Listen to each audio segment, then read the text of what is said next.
Gloire à Dieu. Seigneur, on te remet ce matin tout cet avant-midi, ce dîner et ce temps ensemble. Seigneur, déjà on ressent ta présence, déjà on est touché par ton esprit, déjà, Seigneur, on voit ta gloire à travers des témoignages, à travers des rencontres de frères, sœurs qu'on n'a pas vus depuis un certain temps. Et parmi tout ça, Seigneur, tu agis. Parmi tous tes enfants, tu agis. Et tu vas agir encore. Et c'est par la foi, Seigneur, qu'on marche, qu'on avance, comme on chantait tout à l'heure, un pas à la fois, on te fait confiance. On remet, Seigneur, cette prédication et on te demande d'ouvrir nos cœurs, de nous préparer à recevoir de toi et qu'ensemble, on grandisse au nom de ton Fils Jésus, pour ta gloire. Amen. Gloire à Dieu. Pourquoi? Moi, il y a un passage qui m'avait chicoté quand j'ai accepté le Seigneur. Pourquoi est-ce qu'il y a plus de bonheur à donner qu'à recevoir? Hein? Tu rencontres quelqu'un, puis il te donne 100 $.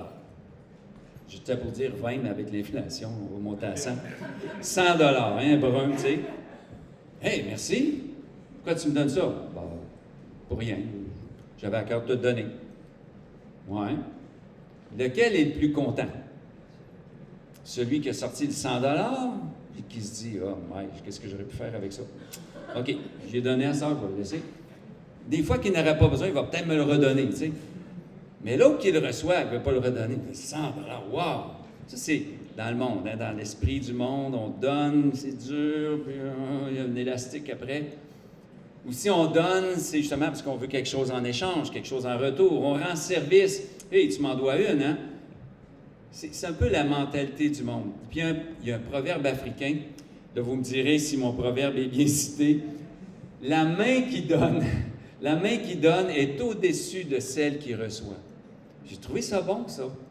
Ben, c'est pas biblique, là, mais c'est pas dans la Bible. Mais l'idée, pensez à ça. La main qui donne est au-dessus de celle qui reçoit. C'est un principe dans le sens, moi, ce que je vois là-dedans, là, vous me reprendrez si je suis dans l'erreur, c'est que quand tu donnes, tu as un certain pouvoir sur l'autre personne.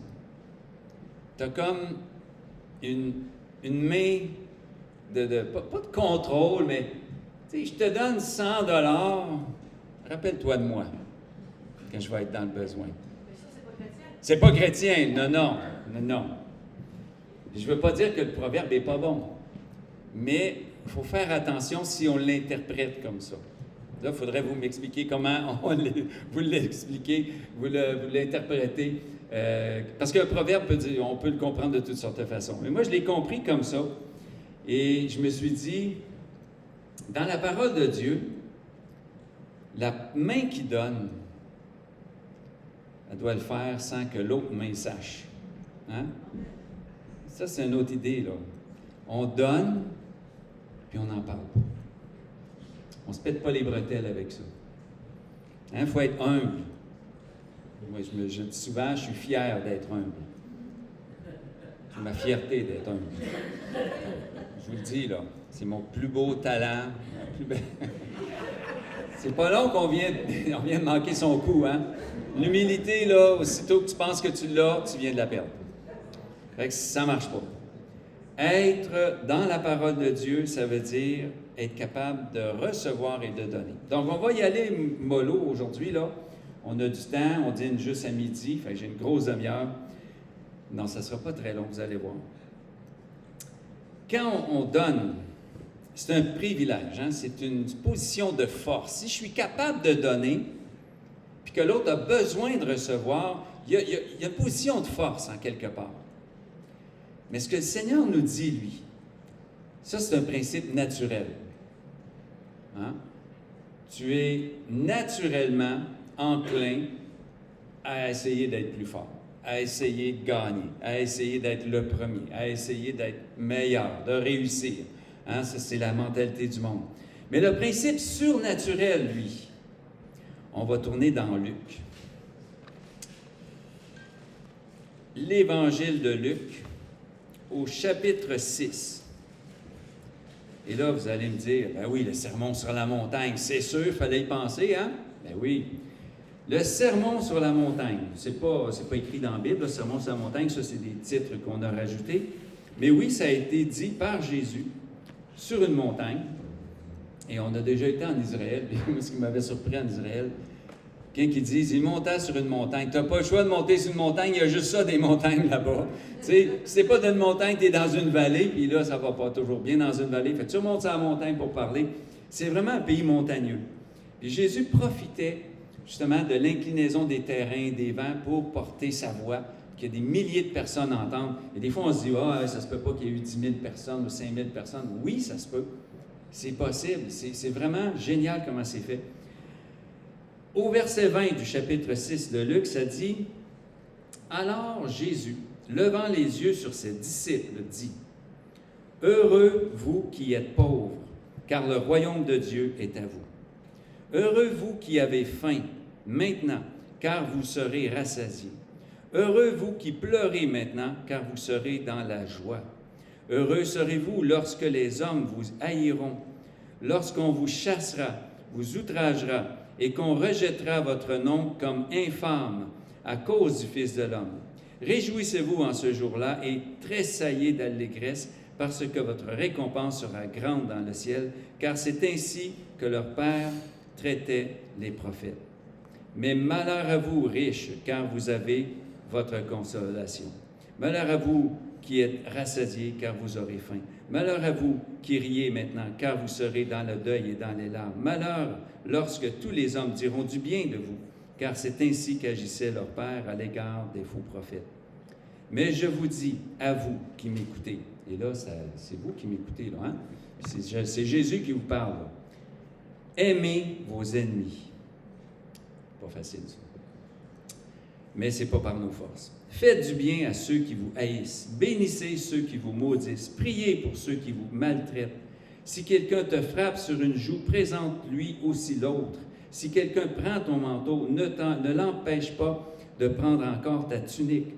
Donne à quiconque te demande et ne réclame pas ton bien à celui qui s'en empare. On est loin du principe naturel, hein? Très loin. On est dans une loi surnaturelle, dans un principe qui fonctionne par la foi, qui fonctionne par la foi en celui qui nous l'a promis. Encore tantôt, le choix des chants aujourd'hui, là, merveilleux, hein? Il tient ses promesses. Notre Dieu tient ses promesses. Et ça ne dépend pas de nous autres. Ce n'est pas mon offrande ou la grosseur ou la grandeur ou l'importance de mon offrande qui va faire que je vais être encore plus béni. Il nous bénit gratuitement. Amen? Amen. Si vous donnez dans l'espoir d'être plus béni, on passe à côté. On donne parce qu'on aime. Puis on aime gratuitement. Parce que c'est ça que Dieu a fait pour nous autres. Nous aimer gratuitement. Quand ça dit dans Acte 20, verset 35, ça dit, on va y aller ensemble. Le but de mon message, c'était pas le sermon sur la montagne, mais c'était pour faire une petite introduction. Parce que tout ce qu'on lit dans la Bible tourne autour de Jésus. Et quand on va chercher les paroles mêmes de Jésus, c'est tellement plus fort. Parce que là, on ne passe pas par un prophète qui a cité Jésus, ou un apôtre, ou un homme ou une femme de Dieu qui a cité Jésus, mais ces paroles mêmes. Et là, on va aller voir quelqu'un qui a parlé de Jésus dans les Actes au chapitre 20, verset 32. C'est l'apôtre Paul qui dit, il dit, « Et maintenant, je vous recommande à Dieu et à la parole de sa grâce, à celui qui peut édifier et donner l'héritage avec tous les sanctifiés. Je n'ai désiré ni argent, ni l'or, ni les vêtements de personne. Vous savez vous-même que ses mains, en parlant de ses mains à lui, ont pourvu à mes besoins et à ceux des personnes qui étaient avec moi. Je vous ai montré de toute manière que c'est en travaillant ainsi qu'il faut soutenir les faibles et se rappeler des paroles du Seigneur qui a dit lui-même, « Il y a plus de bonheur à donner qu'à recevoir. » Je me demandais où c'était écrit, ça. Bien, je vous ai dit, ça doit être dans le sermon sur la montagne. Ça doit être écrit en rouge dans ma Bible. Non, c'est l'apôtre Paul qui le dit. Il dit qu'il l'a entendu, puis les autres l'ont entendu à son époque. le Seigneur lui-même a dit, il y a plus de bonheur à donner qu'à recevoir. Et l'apôtre Paul a mis ça en pratique dans sa vie. Vous savez, quand vous servez Dieu, puis vous donnez, Dieu le voit, Dieu l'entend, et on est en paix. On a cette confiance-là que Dieu est béni. Ça fait drôle, hein? Parce que là, on dit, la main qui donne, tantôt on disait ça, la main qui donne est au-dessus de celle qui reçoit, mais là, je donne à Dieu. Je ne suis pas au-dessus de Dieu, mais je suis capable. Dieu me donne le privilège, imaginez là, le Dieu de l'univers, le maître de l'univers, le créateur du ciel, de la terre, des étoiles, des constellations, tout ce que les documentaires peuvent vous montrer sur Netflix et tout ça, National Geographic. C'est étonnant, c'est merveilleux. J'en écoutais un l'autre jour qui nous expliquait que les dinosaures avaient des milliards et des millions d'années et tout ça. Là. Et que c'est ennuyant de se faire dire ça. Puis là, on se réveille et on se dit, bon, on va faire d'autres choses. Parce que c'est trop de mensonges, c'est trop de choses exagérées. Mais Dieu qui a créé tout l'univers en 6 jours, on est capable, mais il nous donne le privilège de donner. Et qu'est-ce qu'on peut donner ce matin? Notre cœur, notre amour, notre soumission. Seigneur, je te donne mes louanges. Je te donne ma vie parce que lui nous l'a donné. Comment est-ce qu'on donne maintenant? Bien, j'en ai dit pas mal, là. On a reçu gratuitement. C'est écrit « donner gratuitement ». Et ça, c'est Jésus encore qui l'a dit. Dans Matthieu chapitre 10. Il a dit aussi de ne pas juger, pour ne pas être jugé. Ça, c'est une bonne raison de ne pas juger. Hein? Le jugement qu'il parle, là, c'est le jugement dernier, le jugement de la fin des temps où tout le monde va passer devant le tribunal, à moins d'être sauvé, à moins d'avoir été régénéré, d'être né de nouveau. Et là, ce n'est pas un tribunal de jugement, c'est un tribunal comme un podium pour recevoir une récompense. Moi, je vise la médaille d'or. Je le sais, il y a une grosse compétition avec l'apôtre Paul, mais j'ai encore confiance. Ce n'est pas une compétition. On fait ça, puis je pense qu'il n'y a personne qui va se comparer. Ah, il y a même un passage qui nous dit qu'on va avoir des couronnes, puis qu'est-ce qu'on va faire? On va les jeter à ses pieds. Alléluia. Amen! C'est comme si vous receviez la médaille d'or olympique, tu la prends, puis tu la lances à terre à la personne qui t'a aidé à arriver à cette victoire-là, à ton entraîneur ou à ton équipe ou à tes supporters ou à ta famille. Et là, c'est le Seigneur qui a fait ça pour nous. Le Seigneur nous dit qu'on a reçu gratuitement et qu'il nous demande de donner gratuitement. Pensez à Jean, chapitre 3, verset 16. Hein? Car Dieu a tant aimé le monde qu'il a donné son Fils unique pour un but, afin que quiconque croit ne périsse point, mais qu'il ait la vie éternelle. Ça, c'est donné. Ça, c'est donné et c'est donné jusqu'au bout. Sans obligation, avec joie, de son plein gré, sans demander rien en retour à part qu'on lui donne notre vie. C'est de même que Dieu veut qu'on donne. Sans contrainte. Dans l'Ancien Testament, il y avait la dîme, il y avait les offrandes, il y avait des sacrifices, il y avait des pèlerinages, il y avait des offrandes spéciales, il y avait toutes sortes de choses, il y avait le temple, il y avait le tabernacle avant ça. Là, on est dans la nouvelle alliance. Qu'est-ce qu'il y a? La grâce. La grâce. Ça fait qu'on n'est pas obligé. Je ne suis pas obligé, c'est encore mieux. C'est encore mieux parce que je peux le faire par amour. Je peux le faire de plein gré. On pouvait le faire aussi dans l'Ancien Testament, après avoir fait toutes les ordonnances. Tu as payé ta dîme, tes offrandes, tes sacrifices et tout ça, tu as fait ton pèlerinage. Bon, là, qu'est-ce qu'il me reste à donner par amour? Il fallait le faire par amour quand même, mais, tu sais, c'est pas pareil, c'est la loi. Là, on est sous la grâce. Est-ce que c'est un prétexte ou une excuse pour dire « Ah, ben, je suis pas obligé, j'ai pas besoin, qui m'oblige? Qui pourrait revenir contre moi? » Même le Seigneur ne reviendra pas contre toi, parce que c'est la grâce. Est-ce que le fait de ne pas aimer Dieu ou de ne pas être toujours parfait dans la présence de Dieu, Dieu va se fâcher contre moi? J'espère que vous ne croyez pas ça, parce que ce n'est pas ça la grâce. Ce serait encore de la condamnation, ce serait encore de la loi. Peut-être moins pire que l'autre, mais encore de la loi. Si je sers Dieu par crainte qu'il va me juger, et ça, j'ai entendu ça de la bouche des chrétiens des fois, j'ai oublié de faire ça, ou je ne suis pas allé à l'église, c'est pour ça que je suis malade aujourd'hui. Voyons, elle est où la grâce? Moi, j'appelle ça une condamnation. Tu n'as pas servi Dieu, Dieu te punit. Les idoles, les faux dieux, les gens croyaient que c'est ça qui arrivait. Ils servaient un dieu comme Hercule ou Apollon ou je ne sais pas trop quoi, Zeus et tout ça, là, de ces dieux-là. Puis il y avait Baal, il y avait Mammon, il y avait tous ces autres dieux-là. Il n'y en a aucun qui existe, là, hein? La plupart, c'est des démons, là. Mais tout ça, oui, les démons en particulier vont faire des choses si tu fais quelque chose, et là, c'est vrai qu'il y a une domination. Et là, c'est vrai qu'il y a une punition. Et là, c'est vrai qu'il y a une condamnation. Mais pas avec Dieu. Dans le Nouveau Testament, le principe, là, c'est que chacun donne comme il l'a résolu dans son cœur, sans tristesse. C'est pas moi qui le dis, c'est écrit. 2 Corinthiens, chapitre 9, verset 7. Dans son cœur résolu, tu es décidé, tu n'as pas de tristesse quand tu le donnes, tu n'es pas obligé, parce qu'il y a une bonne raison. Dieu aime celui qui donne avec joie. Pose-toi la question, quand tu donnes, est-ce que tu donnes avec joie?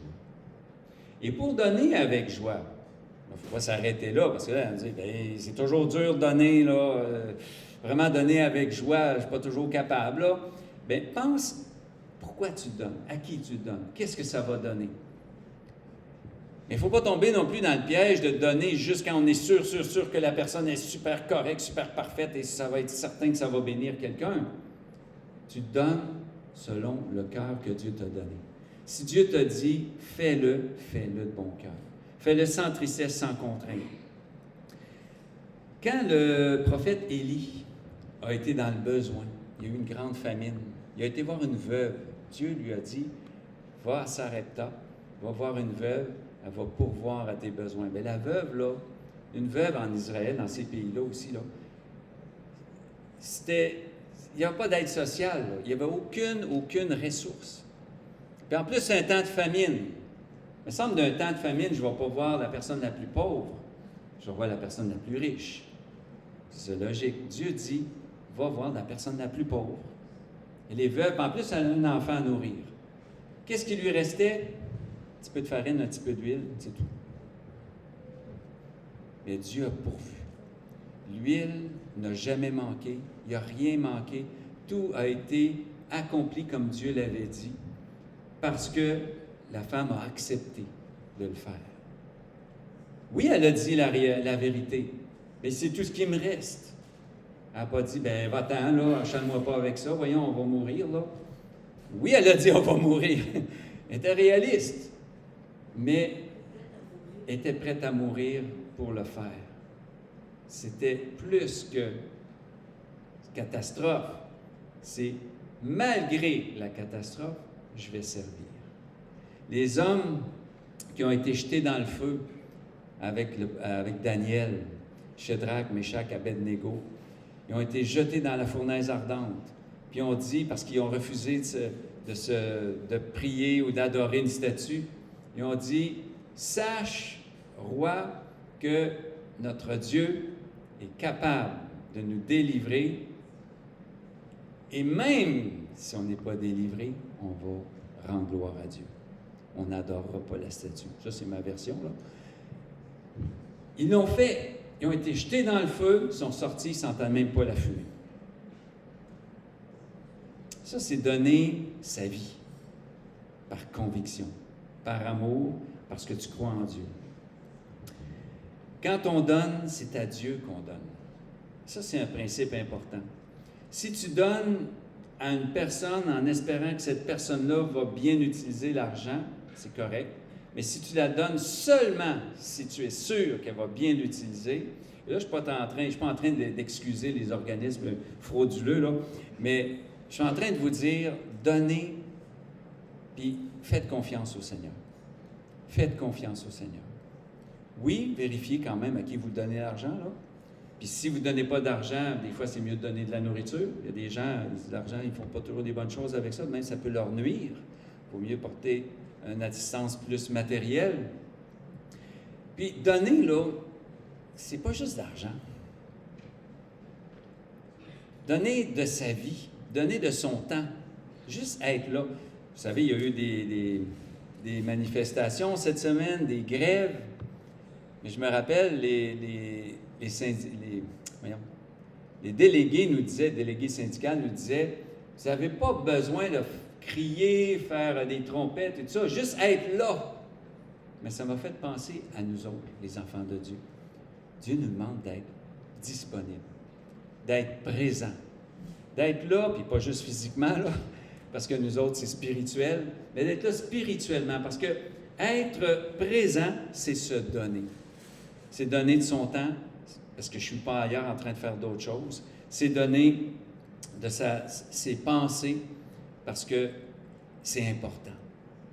Quand tu donnes, tu le fais parce que c'est important et que tu donnes à Dieu. On va lire ensemble un dernier passage dans Matthieu, au chapitre 25.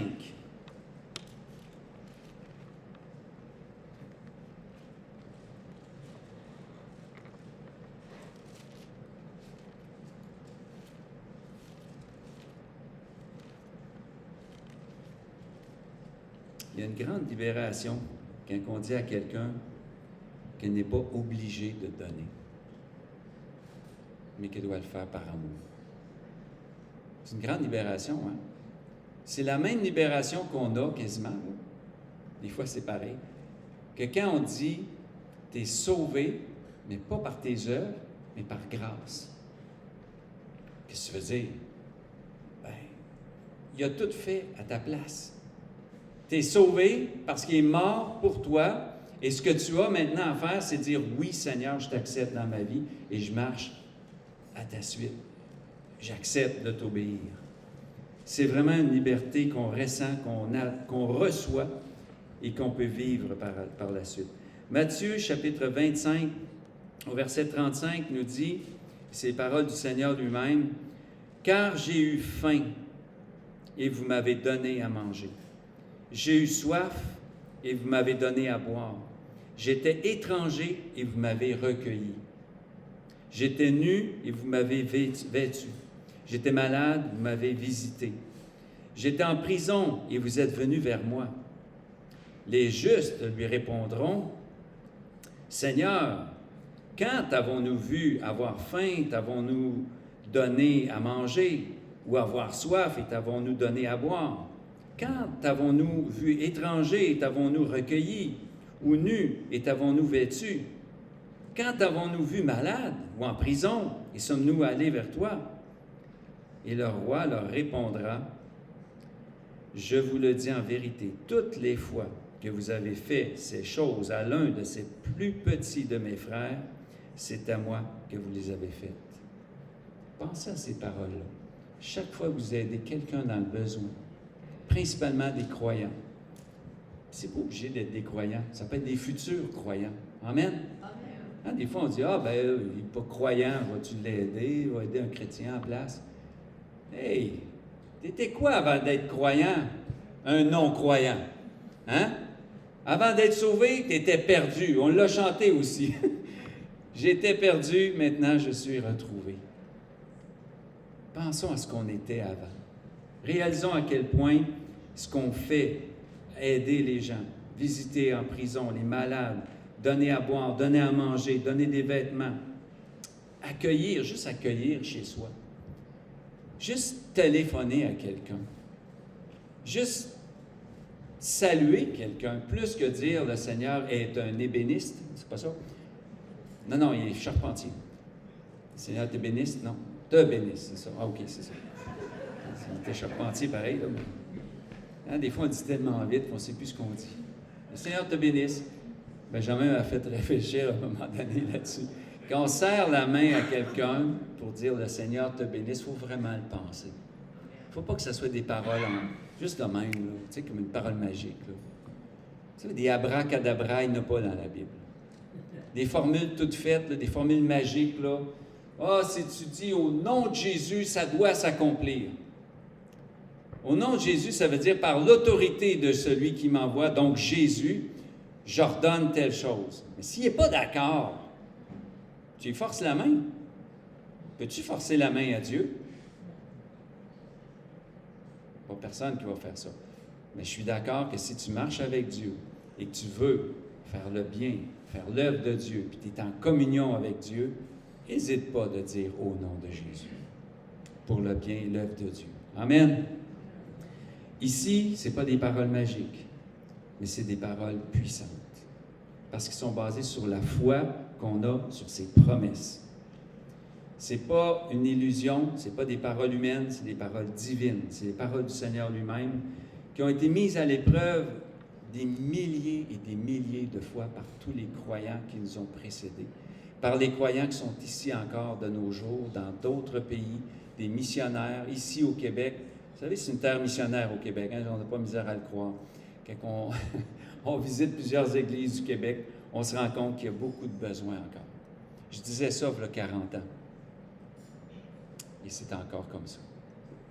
Mais il ne faut pas lâcher. Ce n'est pas parce que ça prend 100 ans qu'il faut s'arrêter. Les premiers missionnaires en Inde, il y en a un qui a prêché pendant des années et des années. Puis après des années, je pense qu'il y a eu un converti. C'était William Carey, je pense. Carey, c'est ça? Oui.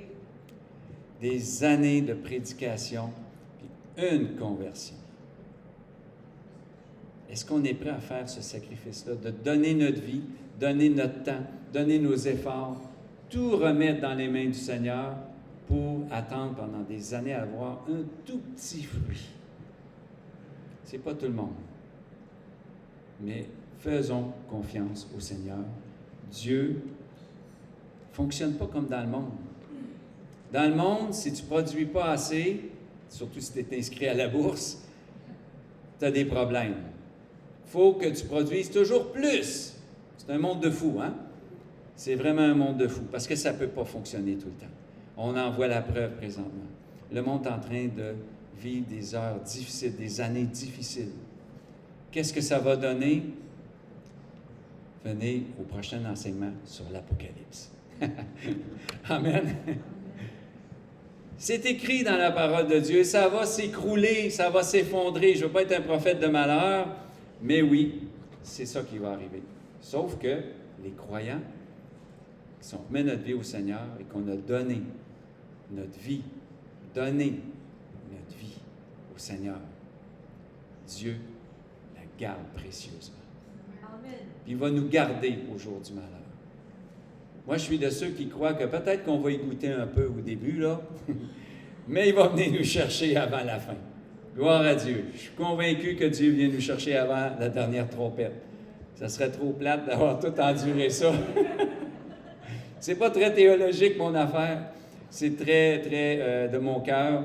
Mais il me semble que, tu vois toutes les tribulations, le feu, les montagnes de feu, l'eau changeant en absinthe, l'eau changeant en sang, les deux témoins qui font des choses tombées du ciel, le tiers des forêts brûlées, le tiers des navires coulés.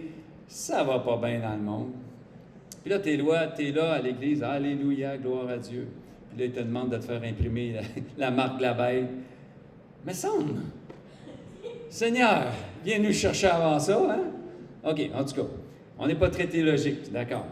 Mais Dieu nous aime. Et des fois, il permet qu'il nous arrive des choses difficiles. Pensez aux Juifs qui étaient en Égypte. Les premières plaies les ont affectés aussi. Après ça, Dieu a mis sa main, et c'est seulement les Égyptiens, ceux qui ne croyaient pas en lui, qui ont été touchés par les plaies, frappés par les plaies, devrais-je dire. Les croyants ont été épargnés. Méditez là-dessus. Entre-temps, Dieu nous demande de donner. Donc, je vais remettre le reste de la réunion à notre sœur Lydie, qui va vous présenter son ministère, le projet Caleb et plein de choses. pause pour les deux. Ah oui, c'est vrai, il y a une pause avant. OK, mais je vais te laisser l'expliquer. OK. D'accord. Bonjour à tous. C'est un sujet de joie pour moi d'être là ce matin. Ça fait quand même quelques années qu'on n'est pas venu ici à l'Assemblée. On dirait comme Rita et Jean-Yves sont partis, ben, ça a coupé un peu le flot de venus par ici, mais on est toujours content d'être là. Amen. Alors ce matin, c'est vraiment une grande bénédiction. Votre présence est une bénédiction ce matin.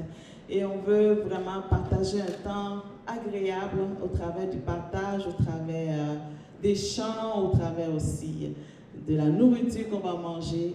Et je crois que le message du pasteur est une belle introduction pour aller à l'accomplissement de toute cette exhortation et le mettre en pratique. Amen. Donc, comme c'est dit, on va avoir une pause. Hein, on se salue les uns les autres, tout ça. Puis après, dès qu'on a installé les tables et tout ça, on va pouvoir entreprendre la présentation Caleb, puis les chants. Et pendant le repas aussi, je vais chanter. Ceux qui peuvent danser pendant le repas peuvent danser. Bon, ça c'est une blague, mais quand même. Donc voilà. Donc ça va avoir Marlo avec nous qui va faire la présentation. Hein? Et puis, gardez vos cœurs ouverts. Et ça va être agréable. Donc vous ne regretterez pas d'être venu ce matin partager ce moment avec nous. Merci beaucoup. Merci de nous accueillir aussi. Bon, ben, je vais juste terminer en prière. Oui. Puis, juste préciser que c'est ça, c'est un repas bénéfice. Donc, ceux qui ne se sont pas inscrits, on vous demanderait je pense que c'était 30 $ par personne. Les enfants, c'était gratuit, moins de 12 ans, je crois. Et c'est ça. Donc, si vous voulez quitter, il n'y a pas de problème. Et si vous voulez rester, c'est sûr que là, la nourriture, s'il en reste 20 de plus que prévu, on va prier pour une multiplication de sauce spaghetti, ce qui n'est pas arrivé encore. Je ne crois pas. Il y a eu une multiplication de pain, de poisson. Dieu a changé l'eau en vin. On peut peut-être changer l'eau en sauce spaghetti. Je ne sais pas. De toute façon, c'est lui. Il ne fait jamais les choses deux fois de la même façon. Ça, j'ai remarqué ça. Seigneur, on te rend grâce pour ce temps. On te rend grâce pour le bénéfice et le privilège qu'on a de te rendre, Seigneur, ta bénédiction, de te donner. Même, Seigneur, si tu demeures plus grand que nous, plus puissant que nous, tellement plus important que quiconque, Seigneur, mais tu nous regardes comme étant tellement précieux à tes yeux. Et ça, Seigneur, c'est tellement bon de savoir que tu nous aimes, que tu nous considères comme tes enfants. Et on prie, Seigneur, que ce temps, Seigneur, de repas, on puisse partager ensemble. Je te prie, Seigneur, de nous donner cette pause justement pour se saluer les uns les autres au nom de ton Fils Jésus. Amen.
là-bas? Ouais. OK. pas dit comme ça, mais j'ai l'impression que oui, on est sur le... Ah oui! Oui, je t'y vais aussi. Ouais? Ah mon Dieu, c'était-tu bien?